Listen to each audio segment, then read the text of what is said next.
শুভেচ্ছা আমন্ত্রণ রাতের বাংলাদেশের আয়োজনে শুরুতেই জানিয়ে দেব শিরোনামগুলো।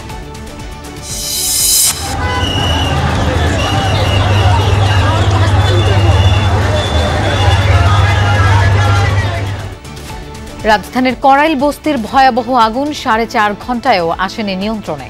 শত শত ঘর ভস্মীভূত। আশপাশের সড়ক ও টিএনটি মাঠে আশ্রয় নিয়েছে বস্তিবাসী। আগুনটা আপনার লাগে মাগরিবের আজানের আগে তো বা পর দিয়া লাগে, কিন্তু ভয়াবহ আগুন।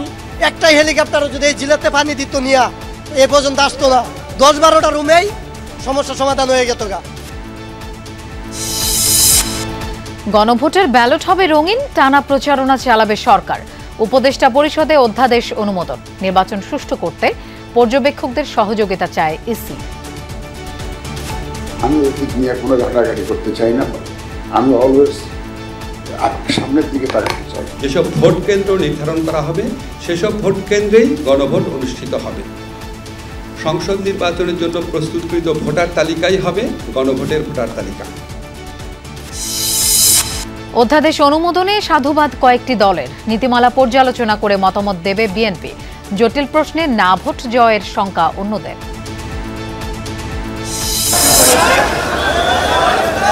কোনো দরকার নেই না।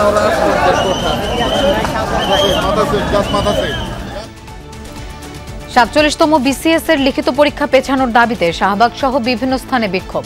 সাভারে ঢাকা আরিচা মহাসড়ক 5 ঘণ্টা অবরোধে ভোগান্তি।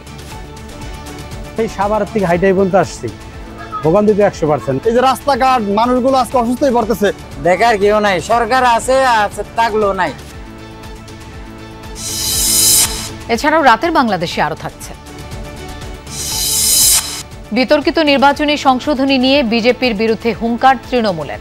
ভোটে ফায়দা নিতেই ধর্মের ভিত্তিতে এসআইআর করছে বিজেপি, অভিযোগ মমতা ব্যানার্জির।